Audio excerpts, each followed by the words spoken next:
come on in, pull up a chair, and take a load off because today I will be paging through and reviewing the 12th Doctor Sourcebook for the Doctor Who Roleplaying Game from Cubicle 7 Entertainment. So, is this latest dip into the history of Doctor Who a must have trip in the TARDIS? Or should I just take this book and exterminate it? You'll find out right after this.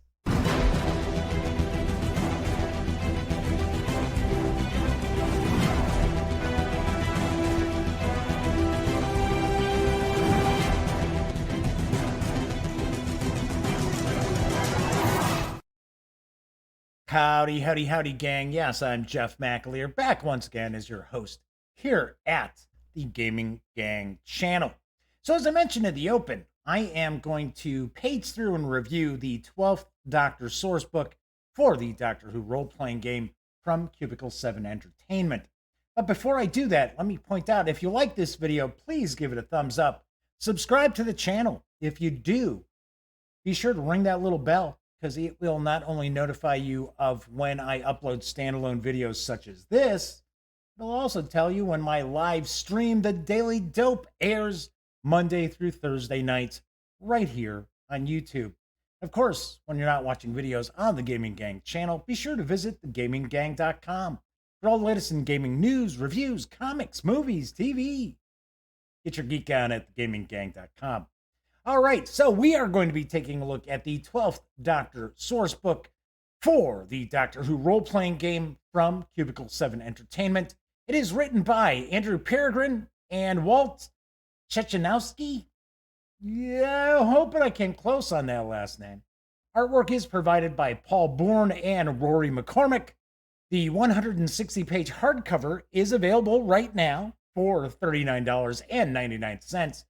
Or you can also grab it in PDF from DriveThruRPG for $19.99. Of course, whenever I mention DriveThruRPG, please keep in mind the Gaming Gang is an affiliate of DriveThruRPG. So if you are going to visit, please stop by thegaminggang.com first, click on one of our banners, and that way if you do make a purchase at the drive-thru sites, I get a little portion of that sale. All right, without further ado, let's jump on over to the other camera. We're going to take a look here at the hardcover 12th Doctor Sourcebook. Of course, with Peter Capaldi as the Doctor. Do want to point out that if you are a fan of Doctor Who and maybe not even necessarily into role-playing games, these source books from Cubicle 7 are excellent. They are really, really well done. Everyone that I've run across, and I'll be honest, I have not had an opportunity to read each and every one, but the ones I have encountered are really, really well done. They really dive into each episode for that particular Doctor, and there's a lot of cool stuff going on in this as well. So just kind of paging through real quickly, we're going to see we got a bit of an introduction.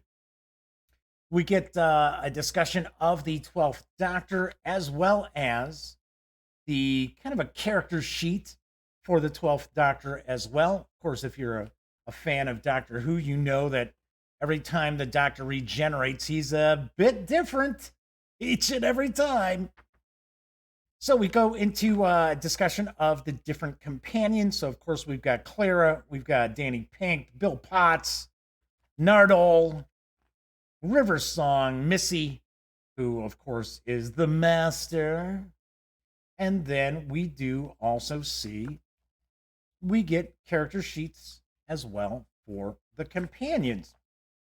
Discussion of the 12th Doctor's TARDIS, because once again, it's not so much now, but in the past, we have seen some changes in the TARDIS itself, as far as each version of the Doctor.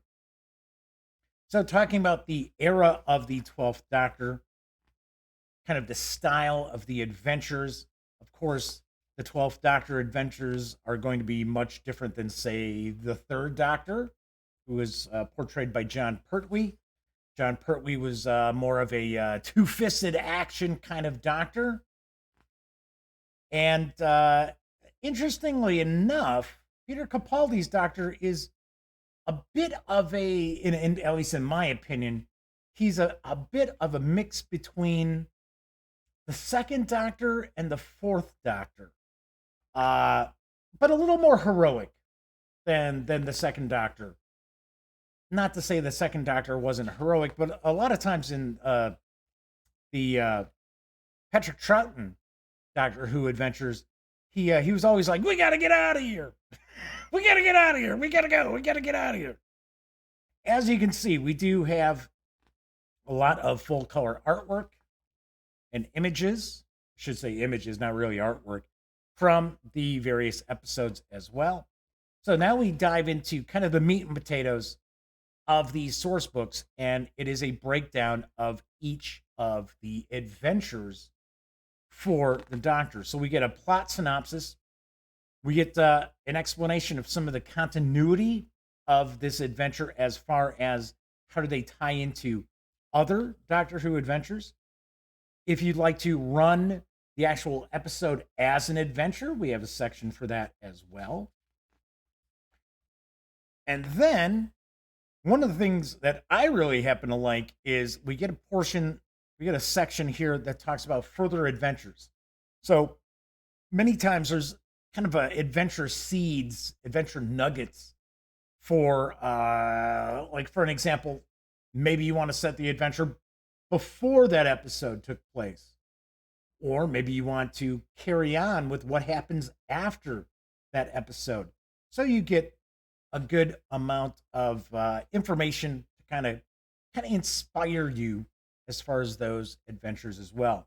So, of course, we're going to go through a synopsis of each of the adventures. Some are a little longer than others.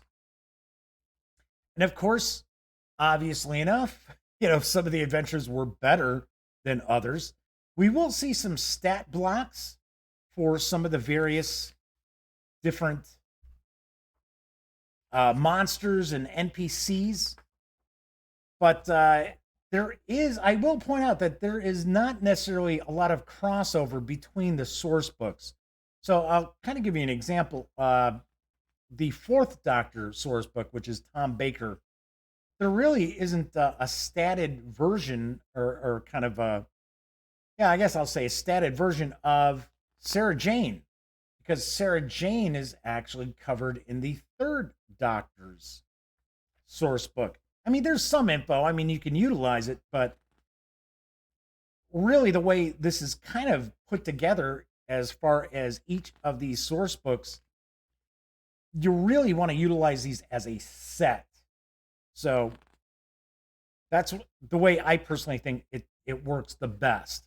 So once again, we're just kind of carrying through as far as the various different adventures. Kill the Moon, I thought, was a pretty good adventure.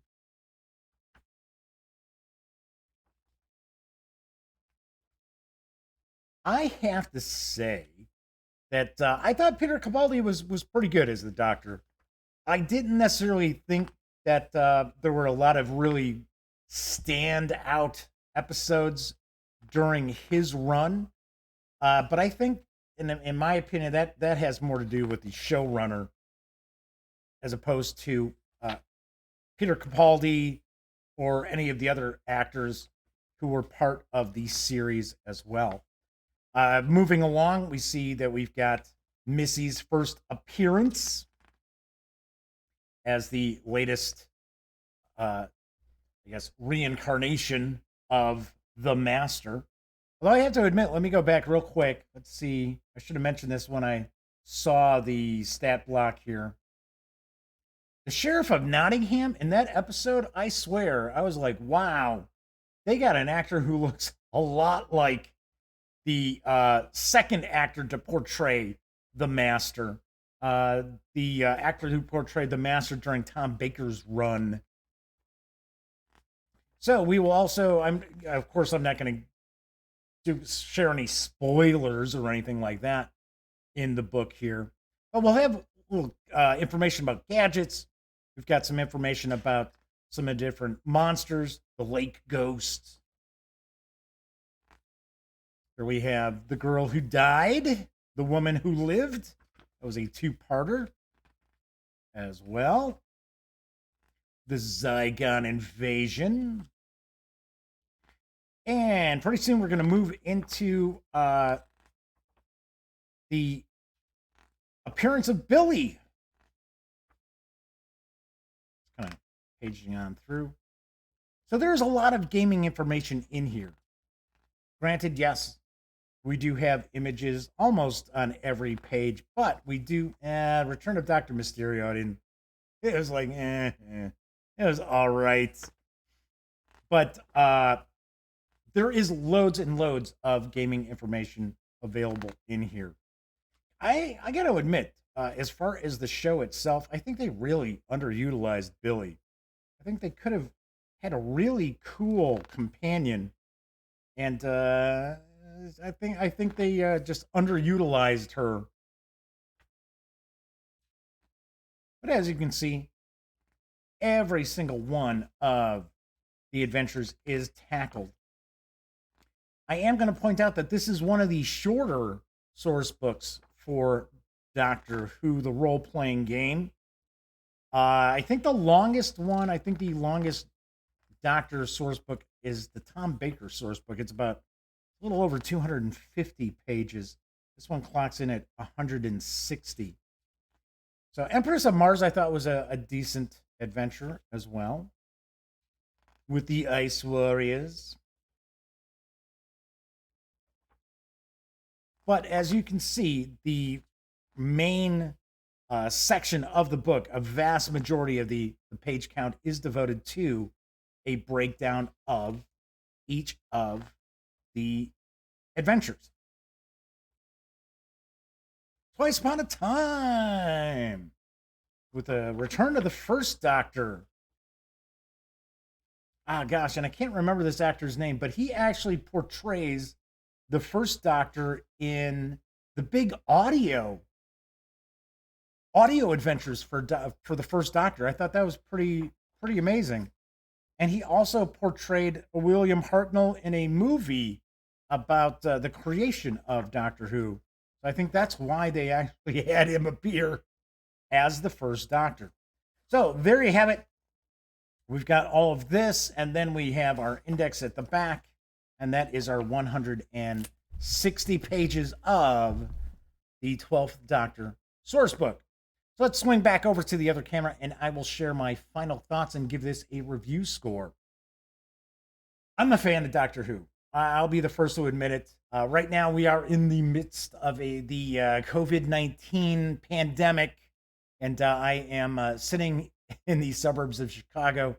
It is a shelter-in-place order as well. So every night, I have actually been watching one adventure of Doctor Who, and I went back to the Patrick Troughton years. So right now, I am on Patrick Troughton, soon to move into the John Pertwee years as well. So I am a fan of Doctor Who. I'm a fan of classic Doctor Who as well as the reboot, which I guess we can't really even call it a reboot anymore, right? It's been around for about 15 years. But I think this is really, really well done. It's the same team that has pretty much tackled all of the Doctor source books, as far as I understand. And I think they've done another stellar job as far as taking each of the episodes and pretty much breaking it down to, okay, so if you want to use this episode as an adventure for the role-playing game, here's what you're going to want to focus on. I also like the fact that we do get the little nuggets of, well, what about further adventures based on this episode? Maybe think about this, maybe think about that. As far as being a must-have, as far as the source books go, I don't know if I see it the same way as I do, say, the first or second Doctor source books. And the reason behind that is because so many of those episodes have not survived. So the only real way for you to get information about those television episodes, those adventures, would either be to read a novelization or have one of the source books.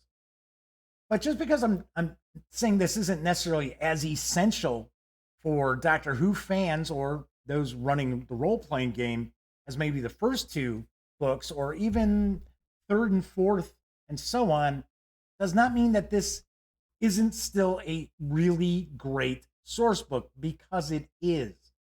I will give it a ding though, because it is one of the shorter Doctor Who books that I'm aware of, and it is $39.99. It's actually $5 more than the longest of the Doctor Who source books, which is, as far as I understand, I believe it is the Tom Baker source book, which is about 90 pages more, and this is $5 more than that. I don't know if this is something that it's a BBC licensing thing, but I have noticed that the 10th, 11th, and 12th Doctor source books are $5 more than the other source books, and it's got a shorter page count. So I am going to ding it a little bit. I don't necessarily know if that's a Cubicle 7 issue or if it's a BBC licensing thing, but I would think fewer pages, lower price tag. So I will ding it a little bit. But that's really the only thing I'm going to ding this on, because once again, Cubicle 7 has really put together an excellent source book for Doctor Who. I mean, like I said, you can be a fan of the show, not have any interest whatsoever in the role-playing game, and this is still loaded with information that you can use as far as your fandom, not necessarily just as a role-playing game master. So in the end, I certainly give the 12th Doctor Sourcebook for the Doctor Who Role-Playing Game from my friends over at Cubicle 7 a very, very solid recommendation and a 9 out of 10. All right, that's it for this time out. Do want to point out, be sure to give the video a thumbs up if you like it. Subscribe to the channel. If you do, don't forget, ring that little bell, because it'll not only notify you when I upload standalone videos, such as this one, but you'll also find out when I stream my live episodes of The Daily Dope, Mondays through Thursday nights, right here on YouTube. And of course, when you're not watching videos on the Gaming Gang channel, be sure to visit gaminggang.com for all the latest in gaming news, reviews, comics, movies, TV. Get your geek on at gaminggang.com. Of course, everybody out there during this COVID-19 pandemic, please stay safe, be smart, and I will see you next time.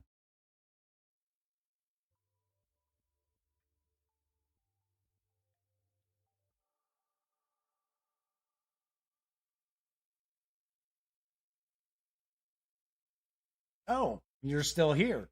Well, if that's the case, by all means, subscribe to the Gaming Gang channel by clicking right here. And of course, if you want to catch up on past episodes of The Daily Dope, check out this playlist. And if you'd like to see what YouTube's recommending you take a peek at from the channel, just give a click right over here. Of course, I'm Jeff McAleer, and once again, thank you very much for watching.